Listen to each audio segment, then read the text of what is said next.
Hi, and welcome to an Organized Chaos podcast. I'm Bobby Quarters. Chaos is here with me as well. We just wanted to thank you for watching. Yes. Hey, Bobby. And hey, and while you're here, make sure to like, comment, and subscribe. You could follow me on YouTube as well as Chaos and the podcast channel, which all three of those channels will be streaming this very show you're about to watch.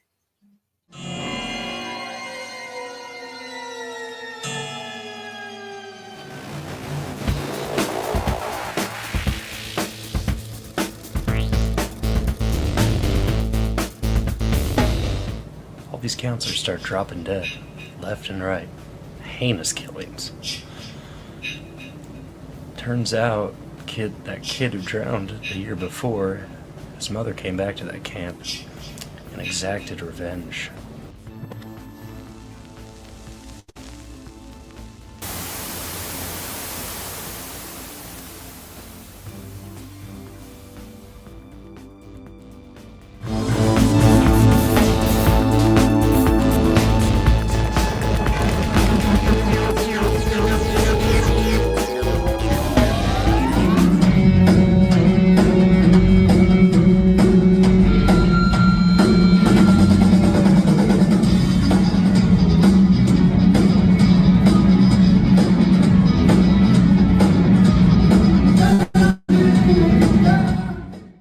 I can't do it. Okay. We'll do it live. Okay. No. We'll do it live. Fuck it. Do it live. I'll write it and we'll do it live. Right. Fucking thing sucks. It's good that Bill's always available to do our intro for us, which he does live every day. Yes, I'm happy. And we feed him a very healthy diet of breadcrumbs and crushed aluminum cans, as well as Reese's empty Reese's cups. Papers. You know, I feel like I'm spoiling him because I just give him fish heads. Oh. Well, like, you know, he gets the packaging. You know, he can lick it. No, but yeah. So no intro today because I didn't have time to put one together. Crazy weekend this weekend. Yeah, it was. But it was a little bizarre. But yeah, got everything watched just barely on my end, and yeah, I totally forgot about an intro. If I was thinking, I probably would have done it last night, but yeah, I was more into just relaxing for the rest of the night after fishing off New Blood. Yeah. So no intro, but we're covering Distinguished Gentleman. One of Eddie Murphy's early 90s movies. I would argue probably one of his better 90s entries, but we'll get into it. I'd say it's definitely one that's overlooked, but underappreciated. Yeah, there's definitely like highlights in that. And there's like, I think, clever ideas. We'll get more into it. But the Distinguished Gentleman, we'll also go into Black Christmas, 1974 original. Yeah. Surprising, starring a surprising number of faces that I was like, I know that person. I know that person. Yeah. Yeah. I know that person. Yeah. Well, it's part of the Bob Clarke edition because we've already covered the original Christmas Story, so we had to cover his first film, the film he made to finance A Christmas Story. And then Christmas. and then we're gonna dive into Dexter. We're a little behind on Resurrection, but you know what? We're a little behind in general because I know I talked to Bobby and like he had started New Blood but never finished it, and I have never even started it. And so yeah, we'll be talking about kind of our history of the series Dexter, which we've done before, but we'll do it more specifically this time. We've always teased and just talked about Dexter randomly, and we also just kind of figured, well, you know, at this point we will fill up so much time that we would just be getting to New Blood this time next year if we went through this season, like season by season. Mm-hmm. So and I this was a series I've seen a lot of seasons multiple times. I have it pretty much etched in for the most part, my opinion on the whole series. Yeah, I've kind of rewatched it a few times. Like I can kind of like, yeah, I know what happens in each season, the main points. So yeah. So we'll go over our history of Dexter and then talk about the first 5 episodes of New Blood, which I definitely have thoughts.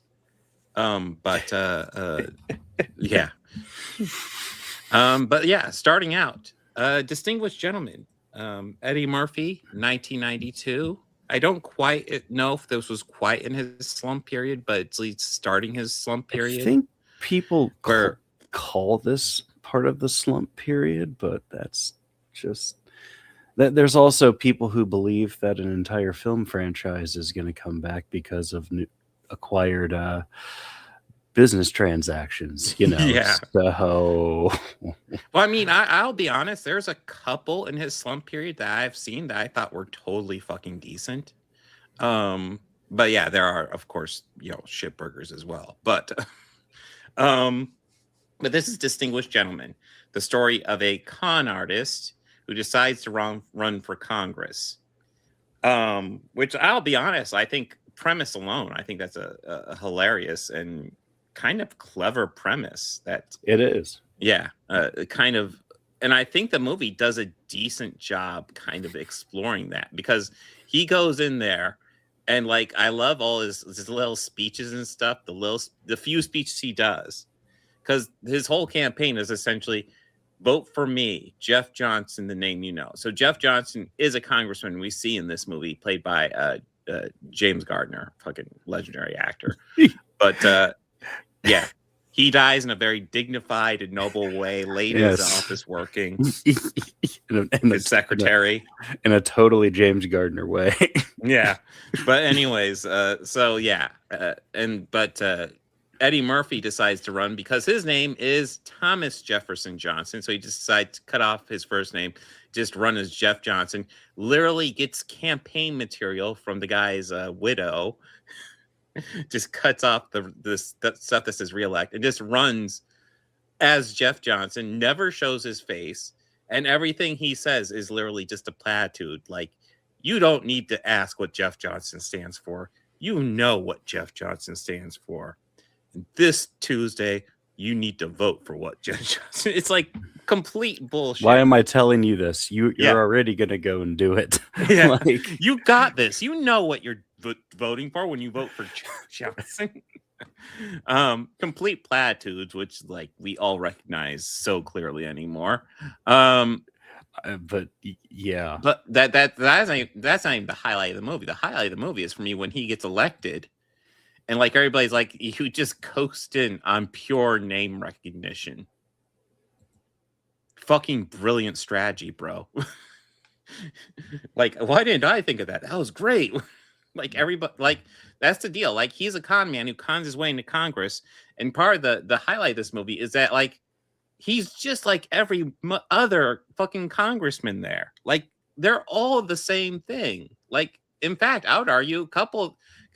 What he encounters is Dick Dodge, as played by Lane Smith, who I would argue is a much bigger con man than Eddie Murphy's character is, Jeff Johnson, Thomas Jefferson Johnson.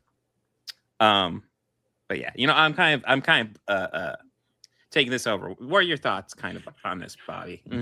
Yeah, I really enjoyed this, definitely more than I thought I would. I mean, yeah, because I had kind of heard that this is one that wasn't as one of his funnier ones, but I really like the idea behind it. The idea behind it's great. It's really funny. Yeah. Oh my god, the gun lobby is comedy gold. Yeah, there is some pretty. Yeah, the gun lobby scene was just and but I kind of like how he first realized, like, oh, holy crap, there's like nothing but con men here. So he out-conned them, and it was kind of like it was definitely like a great story to watch. Like the bad guys get their upcomings, but I could see how in '92 this would just be such an unrealistic thing to. Yeah, and now really we know this is kind of just how it works. This is now we just know this is the norm. Yeah, and also, I mean, I have to admit, hearing the amounts of money after a while, going, I mean, that's not. Jeez. Yeah. Well, I do. I do feel like this movie, like the beginning and a lot of the middle is kind of brilliant. Like, there's this great moment where he finds out that there's this bell that randomly goes off, and you know the guy he's talked to is like, I'm gonna go vote. By the way, the guy he's talked to is played by the great Charles S. Dutton, who's like one of the few. He plays one of the few guys who was in Con Man there, who's just genuinely trying to do a good job. Completely fucking outnumbered there, by the way. But yeah, the bell goes off to vote, and he's like, I'm gonna go vote, and Thomas Johnson's like, wait, that's what that bell's for? Oh my God, I thought it was like some sort of alarm or something. I thought school's out. Well, did you recognize one of the guys in his group? Whose group? Eddie Murphy, like his friend group. Armando. Pretty much just from this movie. Armando. He was Magic Mike in Blood In and Blood Out. Was he? Oh shit! Think of mustache. Put a mustache on him. I can see that. Yeah, like a glorious mustache and that hair. I don't know. There's not that many pictures in this for this movie. Go down and just look at like an actor for Armando. But like he goes to vote and he puts in his card. He has no idea what he's voting on, so he just votes nay and then walks out. Yeah. And then this class asks him, "Oh, there he is, Victor Rivers." Yeah, Victor Rivers. Yeah. You'll scroll down a little and you'll see the cult favorite Blood In, Blood Out. I mean, yeah. Yeah. Yeah, that's him. But anyways, he goes to vote. He votes nay. And then his class is like, what just happened? And he's like, that was a vote. I voted. And they're like, really? What did you vote for? He's like, well, I voted nay because it was a terrible bill. And they're like, yeah, but what was it on? And then a couple other congressmen come out, and he's like, "Hey, they were just asking me about this bill, and you know what did you guys think of the bill?" And they're like, "Oh, well, it was a bill on the previous motion to it was some just gobbledygook. And it was so clear. You have this collection of congressmen voting on something they have no idea what it is, and it's like, oh my God, like, yeah, this feels real. that feels painfully real. Yeah. But yeah, it's open corruption in this, which is clear. And my issue with this movie is there is a more serious turn where like they actually have this girl who has cancer, and they're dealing with this cancer cluster due to power lines in this little town.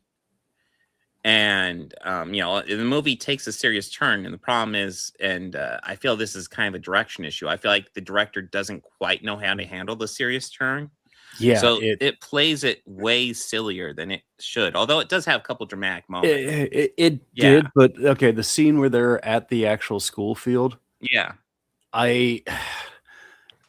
I know how that scene should make me feel while I'm watching the movie, but it didn't make me feel that way. Instead, it kind of made me more of like an on edge sort of feeling. And I'm thinking there's no reason for the atmosphere to be giving me tense. Like for some reason, I'm feeling very tense watching this scene. And like it just felt a little off.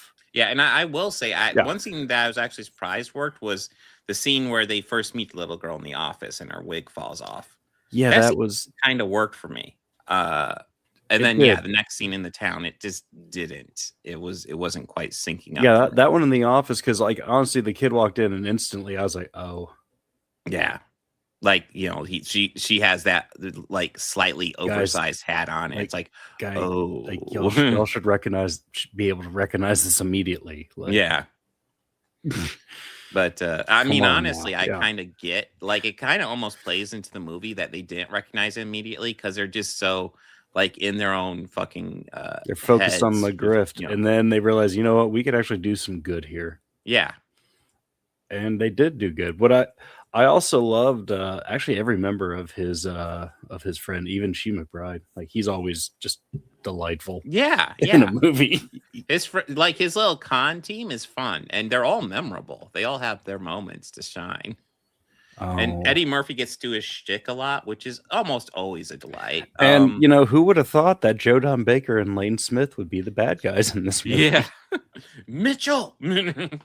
Fucking, and like Lane Smith, who is just always he's good at just playing an old asshole.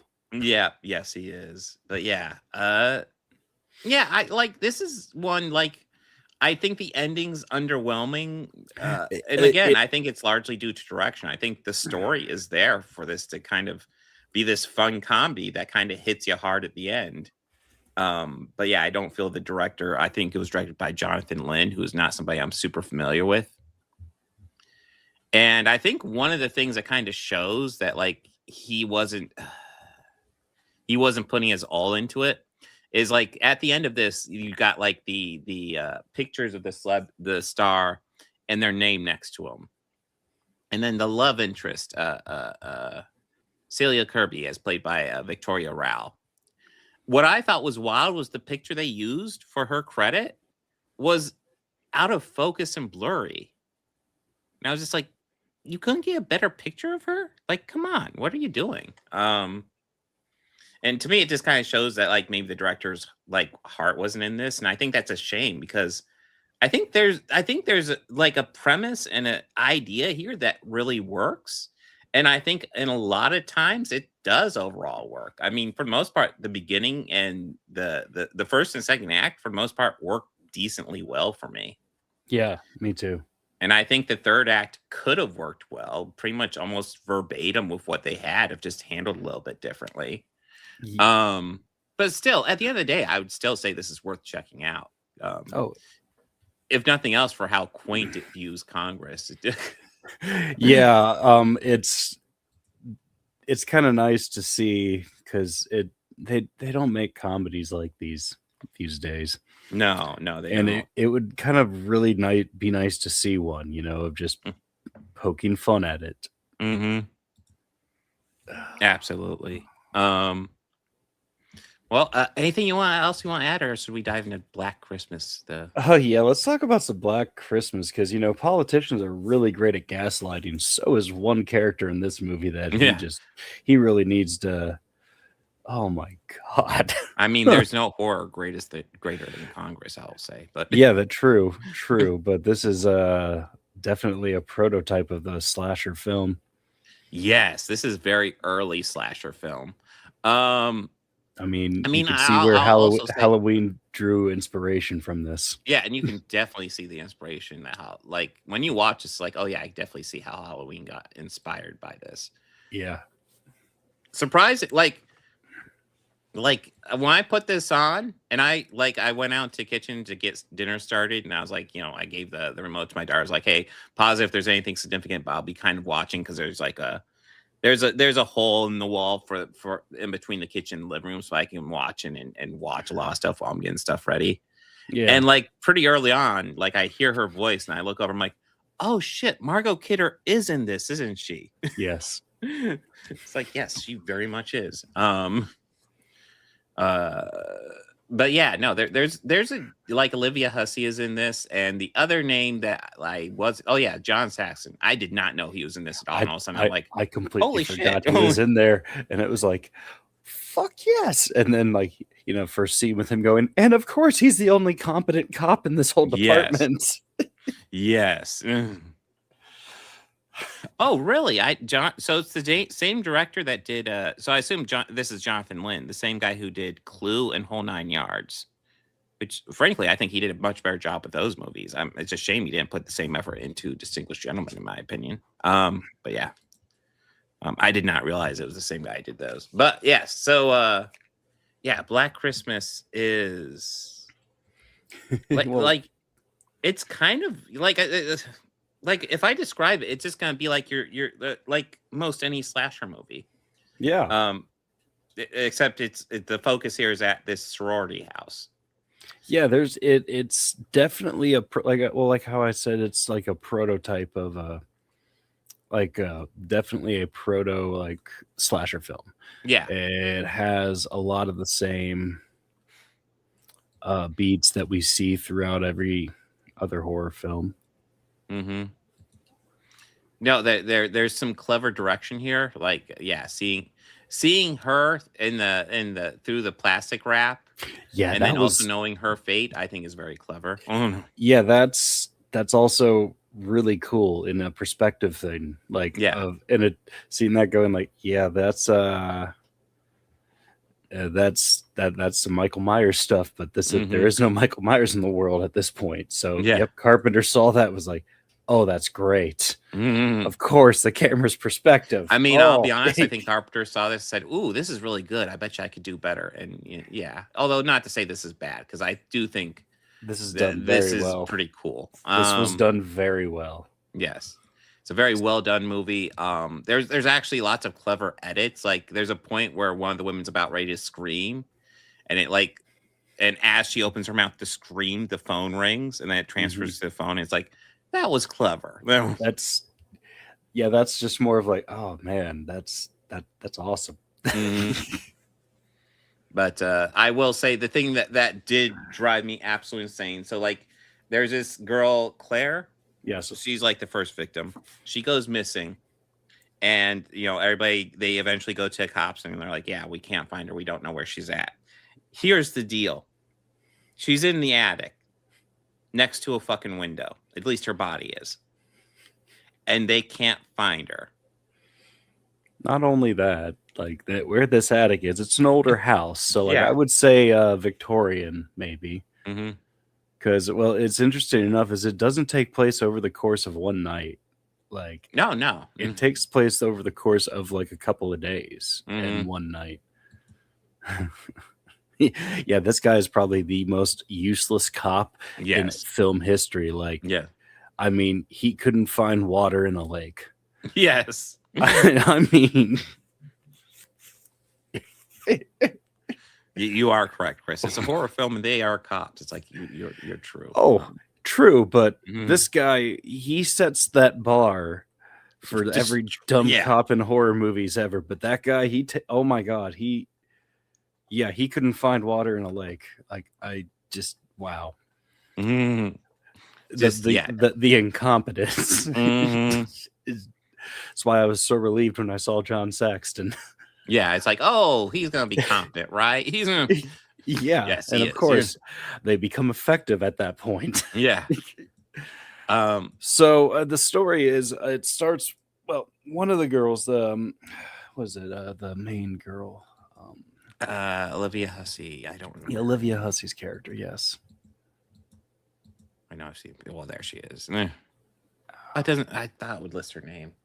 I should list Her name's character. Olivia Hussey. Olivia. No, it's Jess Bradford. Oh, there you go. Yeah. Yeah. So we see her have a phone call from her boyfriend, or she calls her boyfriend named Peter, and tells Peter that she's pregnant, or kind of alludes to it, but like, we have to talk. And he's like, I don't have time to talk about this. I have this big thing. And it was just like, God. wow, the gaslighting immediately. Yeah. Like just over the phone. It's like, okay, fine, we'll talk tomorrow. Whatever. Fine. It's like, oh, yeah. Don't you think that's important? Douchebag? Yeah, no, he had to sleep for something that, he was distracted, that he also later blamed her for. But, Yeah. again, just wow. Spoiler alert if you watch this. Her boyfriend's a douchebag. Yeah, he really is. But I cannot confirm if we get that satisfaction that usually comes in a horror film. Yeah. Well, we do, but not the way we all hope for. But and it starts off with like the sorority house just getting these lewd phone calls of what they all seem pretty normal. So I guess it happens. They're all kind of used to it. Yeah, it's almost become like a joke for them. Yeah, which that, for the record, that's not cool. No. Don't do that. It's gross. Yeah. Before we move too far away from the boyfriend being a douchebag, like him wrecking that grand piano. What a fucking douchebag. I mean, I'll admit I was wincing during his recital because I was just, oh god, dude, you're terrible. Maybe world needs bartenders. But yeah. Yeah, he was bad. So yeah, so pretty much I guess it starts with this first perspective. The film does start with this. We should mention this of the guy crawling in. We never get a good look at the guy, whoever the killer is, or anything like that.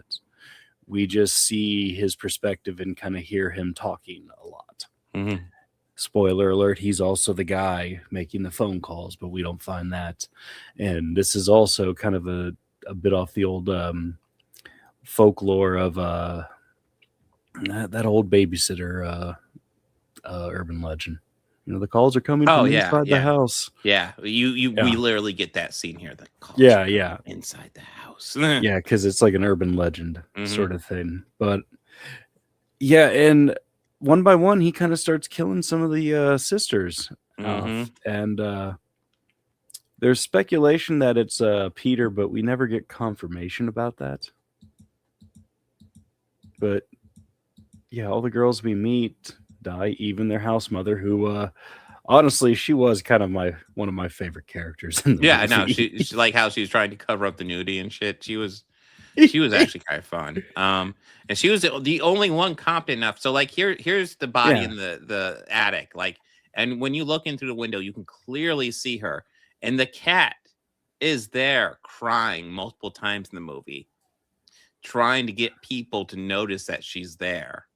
And nobody looks. And it kind of drives me insane. Because if my cat's crying, I'm usually going to go check out and see what's up. Because, there's a difference between just like general meowing and like the crying. Freaking out meowing like that cat was doing. Like, it's like, oh, kitty. Yes. It's like there's something up. What is up? You sound not right. What's wrong, kitty? Yeah. What's up, and cat?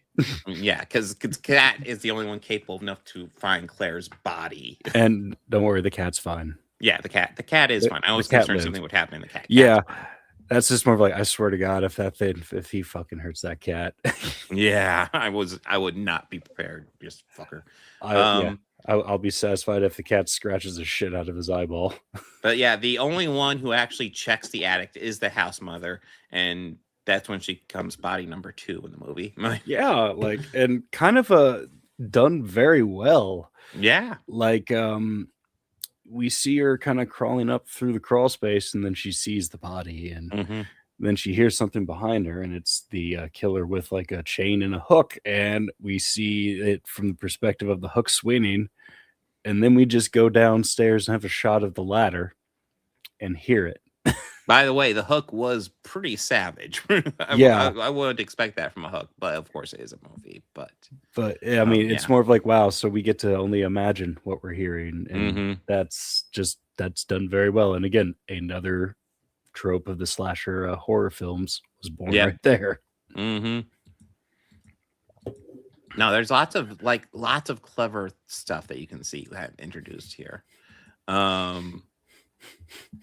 By the way, like that's kind of it for the body count for most of it. I mean, like Margot Kidder, or not Margot Kidder. Yeah, Margot Kidder. Yeah, and Margot Kidder. Another girl die. They both die at the same time, and kind of really messed up.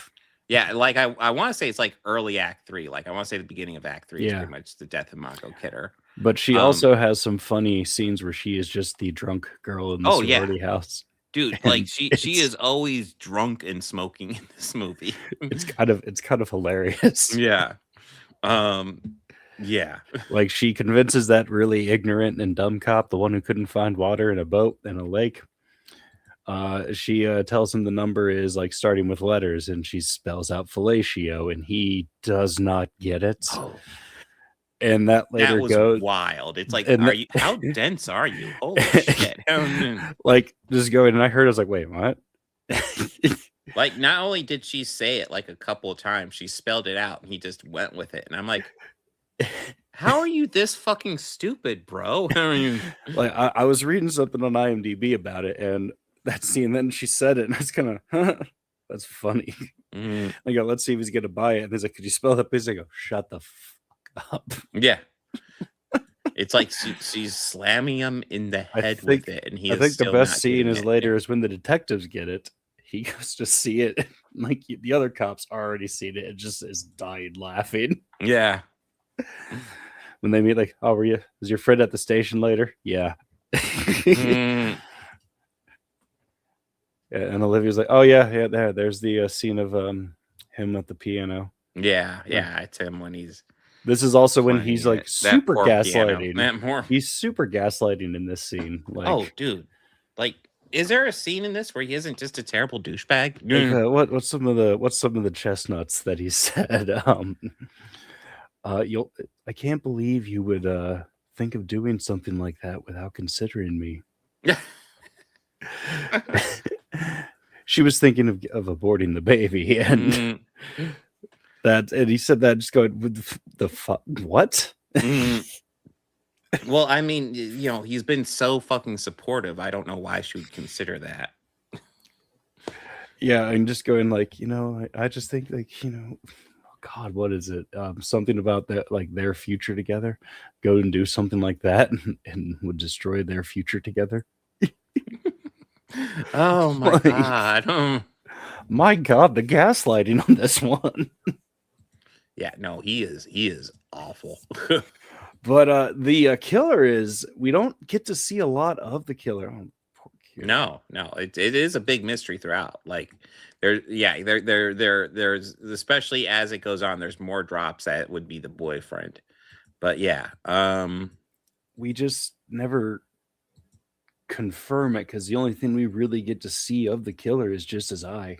Yeah, we really don't get to see much of the killer at all in this movie. Like there's a close call where he's behind the door and we see the eyeball peeking, and our survivor girl, our last one, like the smart cookie she is, kicks the door at him.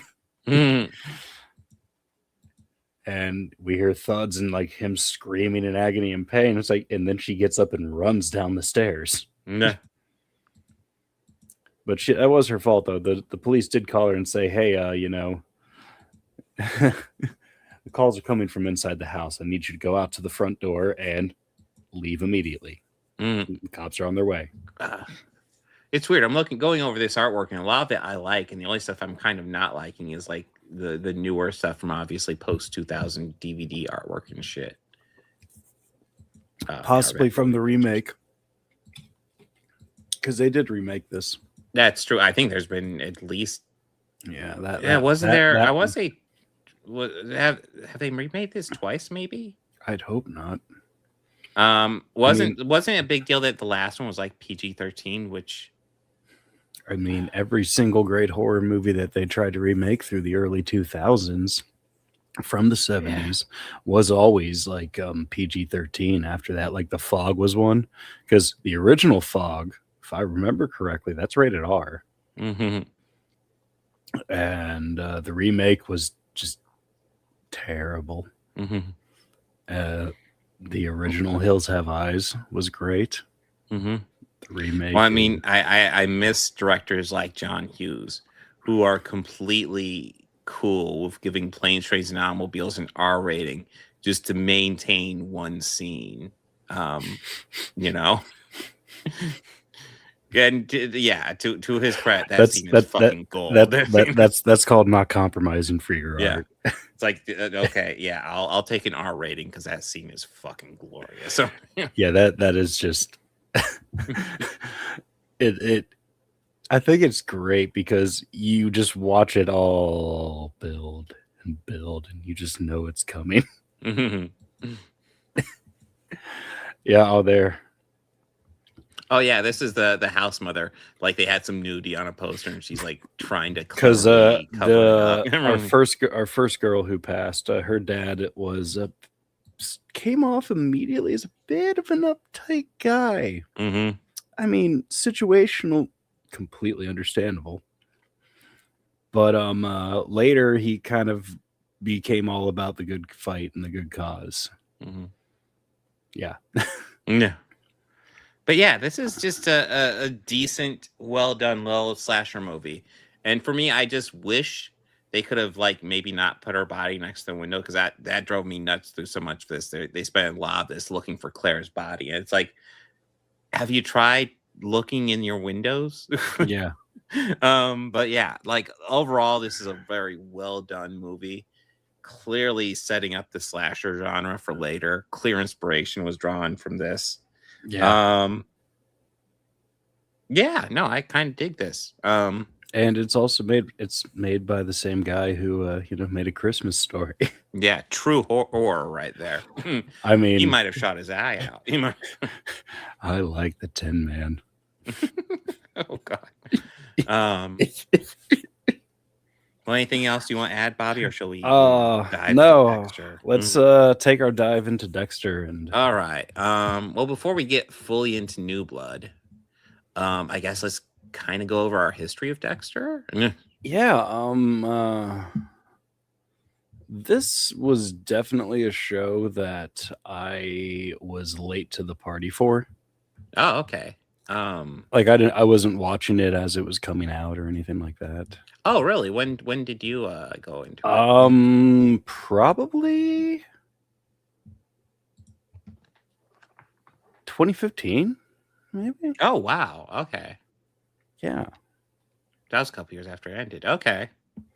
Yeah, I think I just wanted to, because I kept hearing really good things, and then mixed reviews of stuff. And I think the biggest thing was, at the time, I just wasn't the fan of the lead.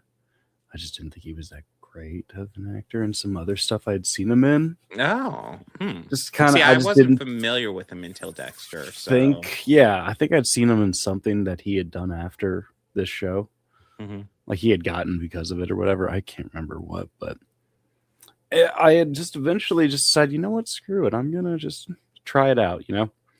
Watch the first season, like thanks to I think it was on Netflix then. Yeah, so I just watched all of it, and like the entire first season. I was like, okay, this is a great show. Like, yeah. And I guess I was just hooked after that. Yeah. So I started when season 1 came out, I wasn't really watching it, but I thought the premise was interesting. I was kind of intrigued by it, but I never watched it. I heard good things about it. Then season 2 came out and people were still praising it. And at that point I was like, okay, I kind of want to check this out. So I've been kind of actively watching the original pretty much after season 2. So I got caught up with season 1, season 2. Then by the time season 3 was out, I was kind of watching it kind of weekly, although I know I reached a certain point where I just started waiting for Blu-ray releases to come out, because I kind of like just binging them when I had the chance. Yeah. That's how come I have most of the series on Blu-ray up to the last 2 seasons, which there's good ideas in those seasons. But I love the premise. I always thought Michael C. Hall did a really good job with it. I like the cast. I really like. I got Jennifer Carpenter's picture up there, an autograph. I thought she was great in the original Dexter. And we will talk about her in New Blood, because mixed.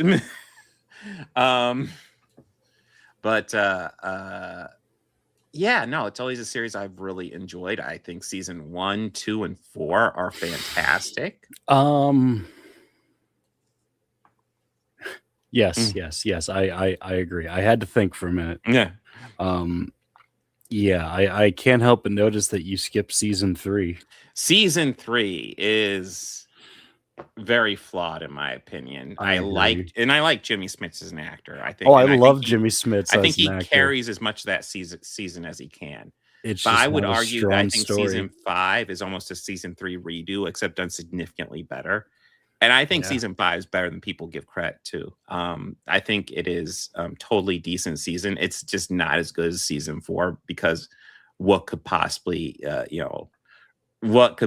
follow that epic finale? It's just like, God, that finale gave me trauma. Holy shit.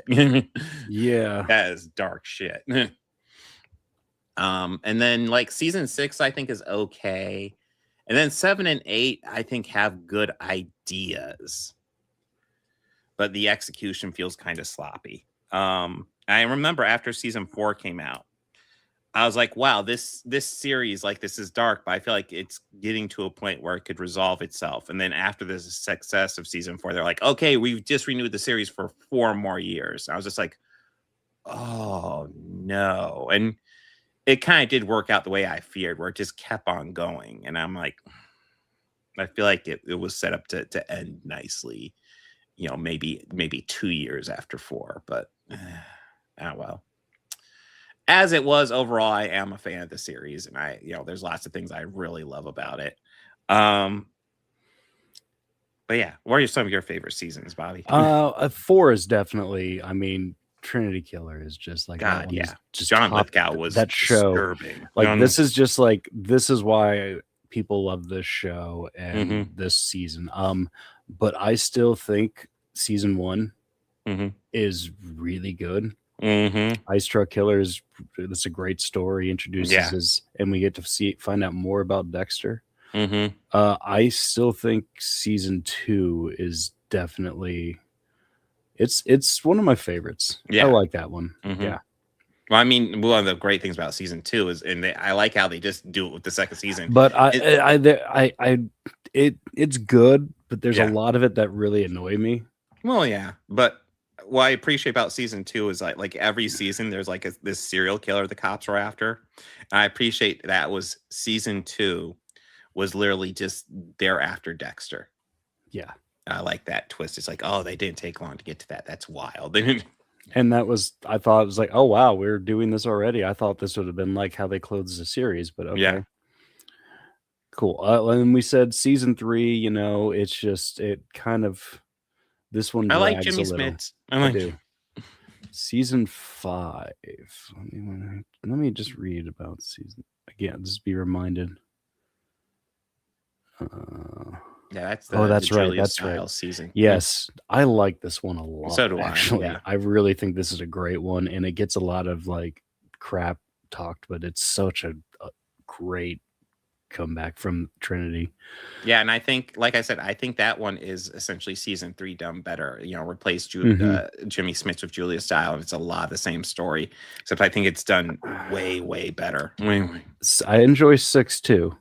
6 is all right. Colin Hanks is just like absolutely batshit, and it's kind of great. Yeah, I like Edward James Olmos as spoiler the voice in his head, his dad. But then like Colin Hanks is just the serial killer is great. And Colin Hanks is just like absolutely batshit crazy. Yeah. Season 7, I agree. Yeah, I had just to be reminded exactly what was 7 about. Yeah. This one was another one that I just felt dragged a little. And it was just kind of, oh, this one's bad. 8, this one I also didn't really care for that much.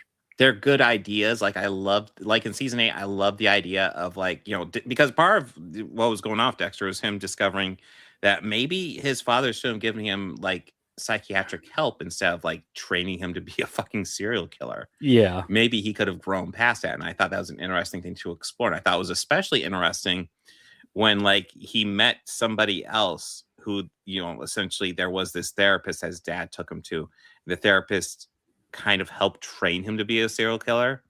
And then seeing that there was someone else that she also did kind of the same thing for, who like he clearly didn't have remotely the ethical code that Dexter did, despite like similar training, which shows you like the difference between Dexter and you're just your average serial killer. Dexter just cannot kill somebody unless they're guilty. Like he just like killing an innocent person just out of the question for him.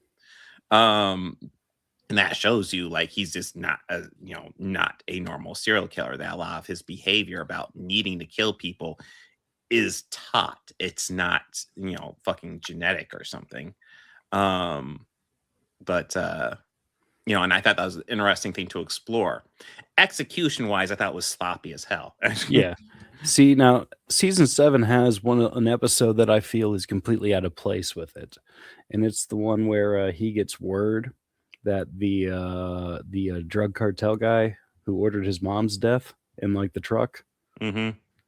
I feel like that's a great episode, but I don't think it has any place in this late of the season. I kind of felt like that should have been wrapped up when he was taking care of the rest of that. Yeah. In 3. But the problem with it is that event leads LaGuerta to finding him, and that's when LaGuerta gets killed, which honestly I was by that point in the show, she had really kind of started to annoy me as a character. Mm-hmm.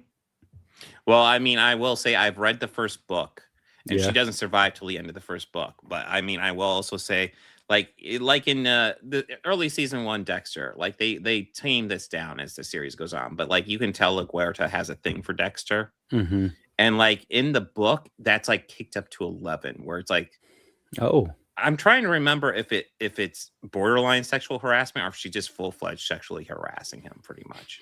she's just being quite direct.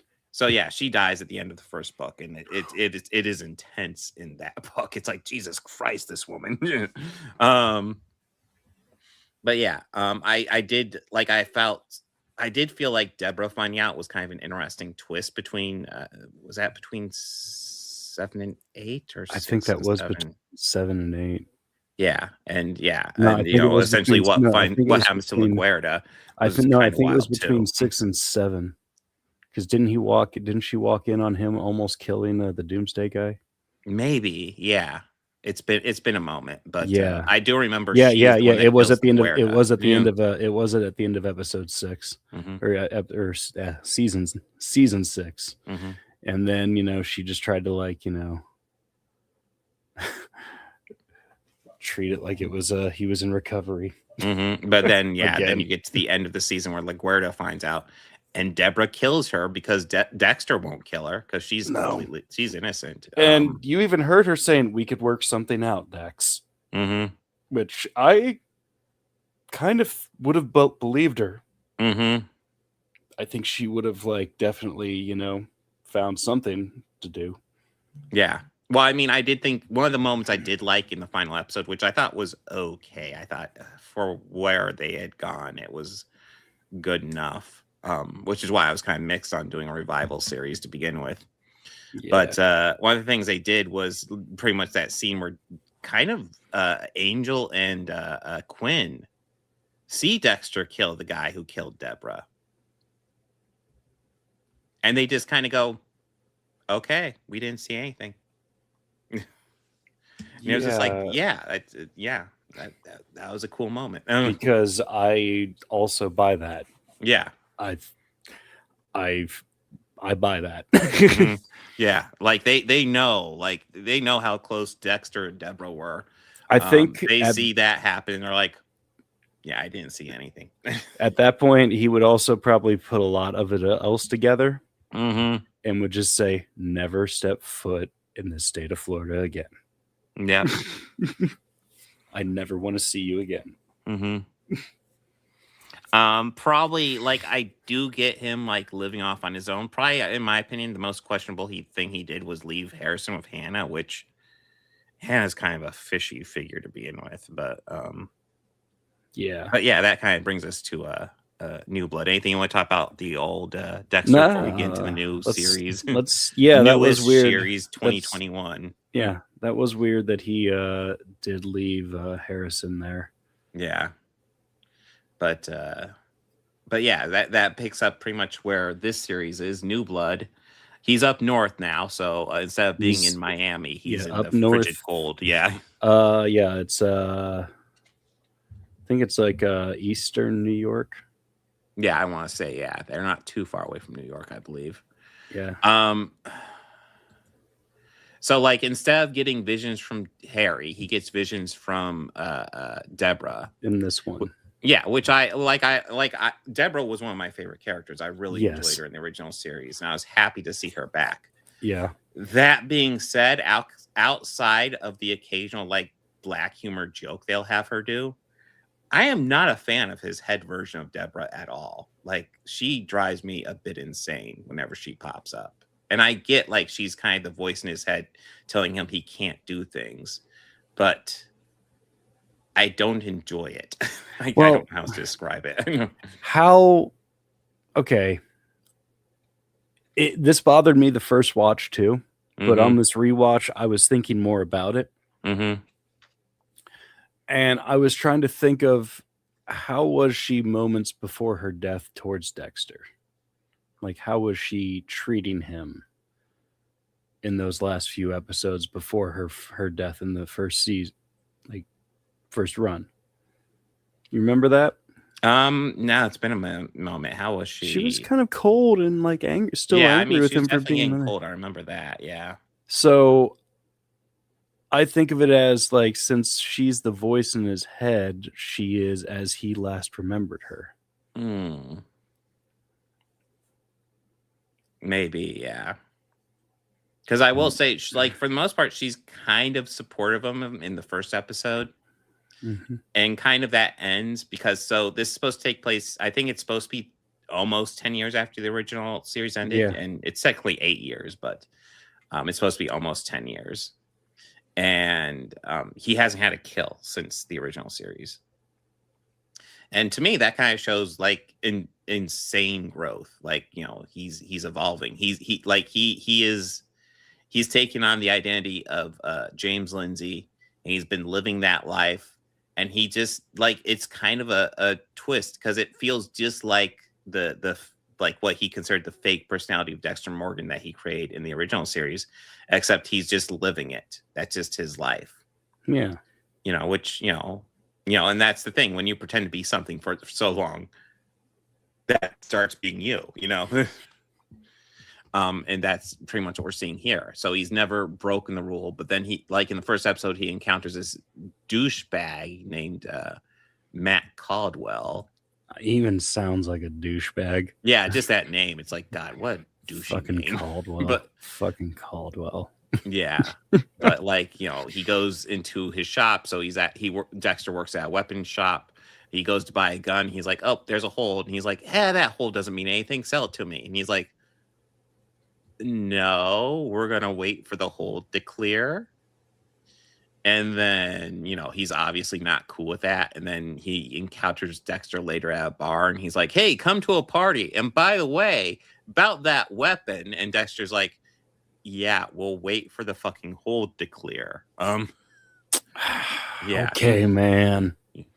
Yeah, he's such a fucking douchebag. And yeah, and the thing, keep in mind, the weapon he's going after, it's not like just like normal hunting rifle. It's like an assault rifle he's going after.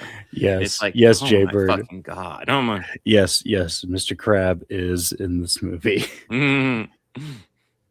But Clancy is in this. But yeah, so the dude's just being a complete douchebag. And then you see Dexter throughout the first episode following this like beautiful when it's standing white buck. still, it's a beautiful white deer. When it moves, it's a terribly computer generated white deer. It's an aged computer generated, yes. Yeah. But a beautiful white buck. Yeah. And he's just following it around. At first you think he's hunting it, but then you realize he's kind of following it around. Just enjoying, like, staring at its beauty. Yeah, and then he finds it and he's staring at it, and then all of a sudden, bang! Somebody shoots it dead, and it's fucking Matt Caldwell with the fucking gun that he just got approved and sold. And Dexter just kind of loses it and fucking bashes up in the nose and wraps him up, and he's like, I don't want to do this. I don't want to do this. And the guy's like, you don't have to do that. And Dexter's like, yeah, we're actually past the point of no return. It's like, yeah, even I was thinking, I don't really think you can let him go at this point. I don't. He ain't the type to be quiet, Dex. Yeah. You have the plastic laid out. Yeah. This is obviously something you've done before. This isn't some like last minute thing. Like probably the best thing you could have done is after you bash him in the nose with the gun, just walk away. I do love how he did it. He's just fuck. Yeah. But yeah, that's his first kill in nearly 10 years. I guess we haven't gone to like. There's mostly new characters here. Yeah. There obviously the return of Dexter, but also like we have in his head Deborah. Probably the next major character is his new girlfriend Angela, chief of police. I mostly like her.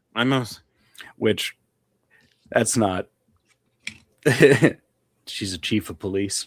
Yeah. And the last chief of police that he worked with had the hots for him. Yeah.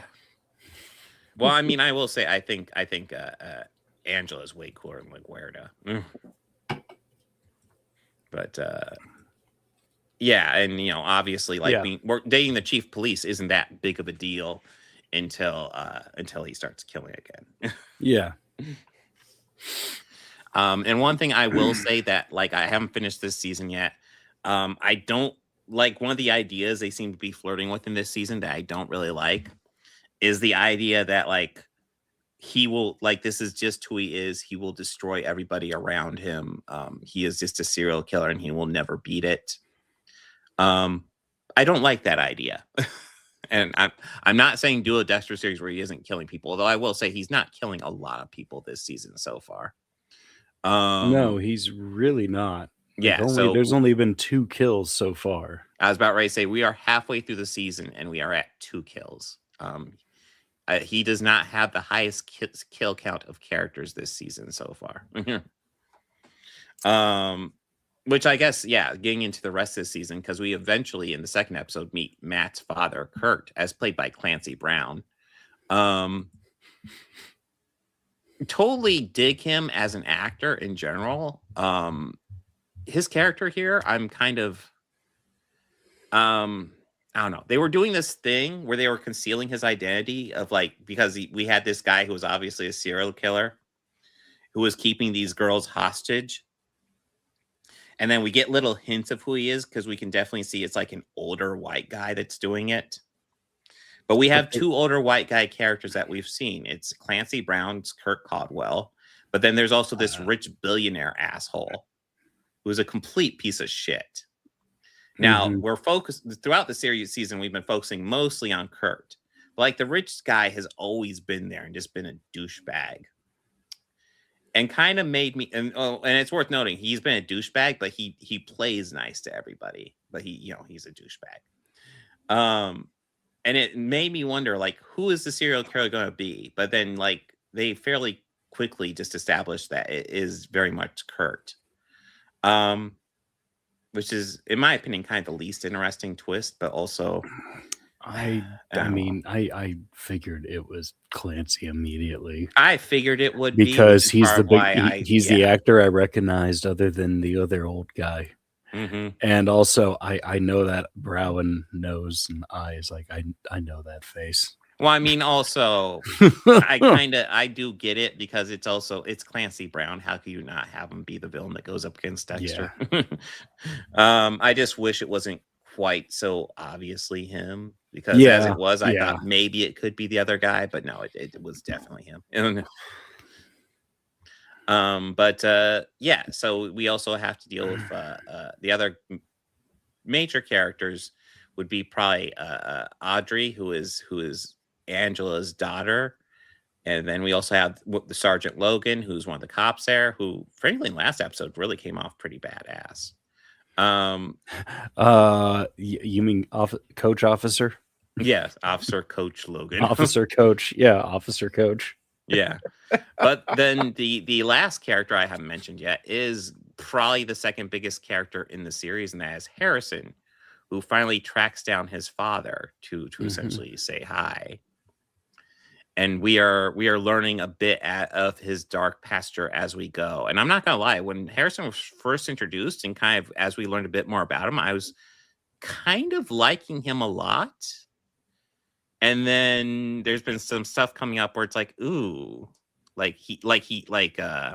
probably most notably so far is that he made friends with a classmate, and then that classmate was being bullied by these kids really, really shittily too. And then essentially that classmate reveals that he's been drawing pictures of, like, killing off, like, a lot of these bullies. And then next thing we hear is essentially the call from the school saying that, like, Harrison was in an altercation. There's this kid gonna shoot up the school, and Harrison essentially stopped him but got stabbed. And Dexter is suspicious because kind of he knows who he is, but then he actually looks the blood spatter, which was actually a really cool scene, I thought. Yeah. And he and Deborah break down the blood spatter and are like, okay, the blood would splatter like this if it was Harrison's story. However, if it was Harrison that attacked and he just wanted to look like the other kid attacked him first, the blood spatter would look exactly like it looked on the crime scene. The blood never lies. Yeah. And it was a cool moment. I do kind of wish, Actually, one of the things that kind of bugs me is I wish Dexter would just confront him with it. Be like, dude, I haven't said anything to the cops. I haven't said anything to Angela. But I've looked at the blood splatter. I know how this went You down. do know what I did for a Yeah. living. Yeah. I know what happened. I figured it out. I know listen, man, say what you will about Dexter. He was a good blood spatter analyst. He was, and honestly, he knew what he was doing. I wish that we got more scenes like that Yeah. in the original series. Now, we got a lot of them early on Yeah. like that, which was really great, and I loved those scenes. Mm-hmm. But, like, Lila showed up and ruined that. Yeah. No, but yeah, I really liked that scene, and even like with Deb working with him, all that. And I mean, you still gotta applaud both of those actors because they were married together. Yes, the fact that they still work together so well after being married and divorcing throughout the course of the original And from what I series. understand, it wasn't a nasty divorce or anything. It No, was no. just- To my understanding, they're completely civil and yeah, and it was completely good, which is just it speaks volumes of them as people. But like, you gotta admit, she probably is enjoying that a little. yeah, just being the one who torments him. Yeah, it just got a little bit of fun. Just a little bit of fun. That would have been the only question I would have wanted to ask her. But I do like how Dexter is trying to be a good parent to Harrison. I do appreciate that. Really like that he is that. We also need to mention that before that scene happened, we saw Harrison listening to a podcast, and he listened to something about the Trinity Killer, which, as we know from the original series, he, like his dad, had a traumatic incident happen when he was a baby. They were both born in blood, as they say. Well, I will say it's a little bit different. In Harrison, he was a baby, whereas Dexter was just a young kid. Yeah. And I think there's always the hope of Harrison that he would not remember that. Although I think it's clear there are something like that just got kind of etched in his memory. Yeah. Which I get, but yeah, I think the Harrison stuff is kind of interesting. Like I said, I think my biggest animosity towards this series right now, number one, is a little slow going at times. But I do appreciate following up more of Dexter. The other thing that has me worried is kind of a lot of the ideas the series seems to be setting up. I'm not super thrilled with, because Dexter having a relapse, I think is completely fine. But I think if he really wants to change and stop it, I think he can. It might take time and it might not be perfect, but just because he has a relapse doesn't mean he's fucked. He can get back on the horse essentially. And let's face it, none of the people he's killed, which so far only about 2 body counts so far this season.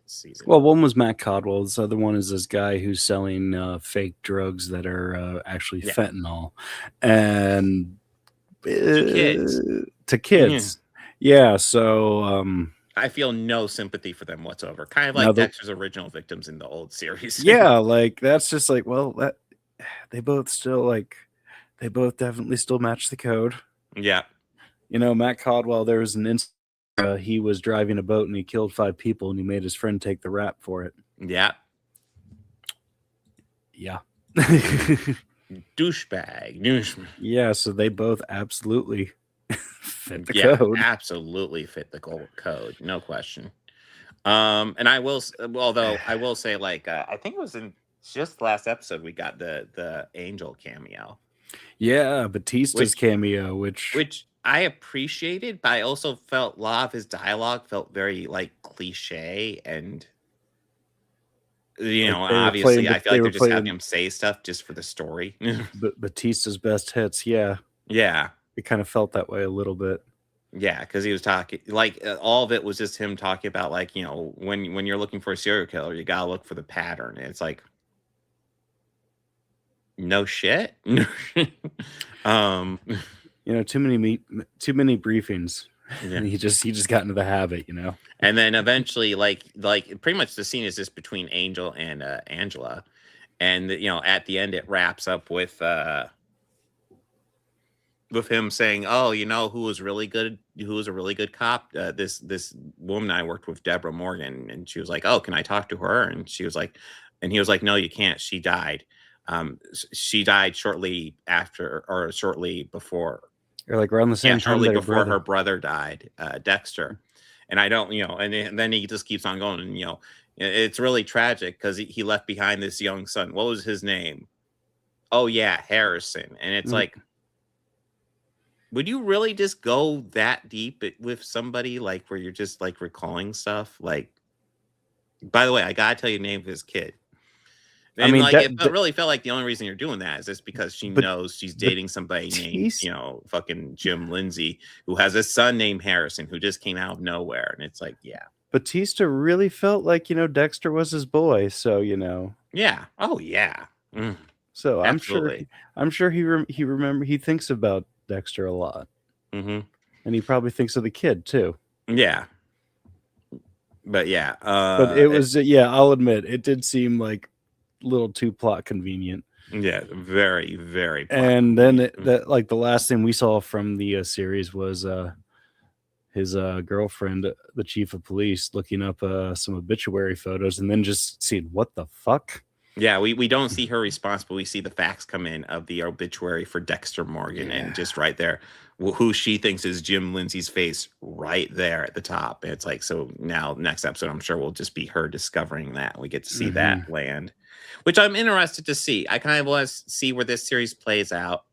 So far, I would say as a season of Dexter, it's not one of my favorites at all. It's okay in my opinion. So we'll see how it plays out. Yeah, I can appreciate that they're spending time and dedicating time to Harrison to build as a character. Yes. I'm curious where they're going to go with what they have, with what's on the burners right now. Absolutely. Yeah. But yeah, like I said, it's not throwing me, but it's decent so far. But we'll see how it wraps up. But yeah, that's kind of my thoughts on New Blood. We'll wrap up the whole season, I think, next week. I'm trying to think. Yeah. Yes. But we also, what else we have next week is we're going to cover the rest of New Blood. Then we're going to do the new Netflix Knives Out movie, Wake Up. Yes, that should be out then. Yeah. And Eddington. Yeah, I did a last minute change there because I just saw that came out, and I was kind of interested to check it out when that was in theaters. I think it's on HBO Max now. Okay. Does that work for you? Yeah. Okay. Why do we have? I don't know if we'll be able to cover that yet. I don't know if that'll be on streaming yet. Okay. That's why I put a little caveat. Isn't that Jesse Plemons movie? Yes. Okay. Jesse Plemons plays a crazy person. Yeah, Emma Stone. Yeah, she's like this corporate CEO, and he kidnaps her. Yeah. Yes, that's what we have next week. Now, we also have a poll for the Schneiderverse Part 2. Ooh, yes, we do. Yes, and it looks like, we already have 60 people who have already voted for that, and that's amazing. Damn. Yeah, that is like a way better turnout. I like it. We got Deuce Bigelow, the Gigolo Saga, which is probably what I figured these two would take the cake.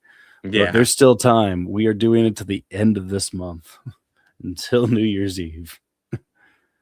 I would. I'm not gonna lie. I would. I don't know. No, we're covering all anyway, given due time. But guys, vote for Rachel McAdams. Rachel McAdams is right there. Yeah. That's literally what I voted for. That's what I voted for too. But we have that coming up. Pretty soon we're gonna have another poll up, and this one will probably be about the next series of films that we're doing, that we're kind of planning and talking about doing now.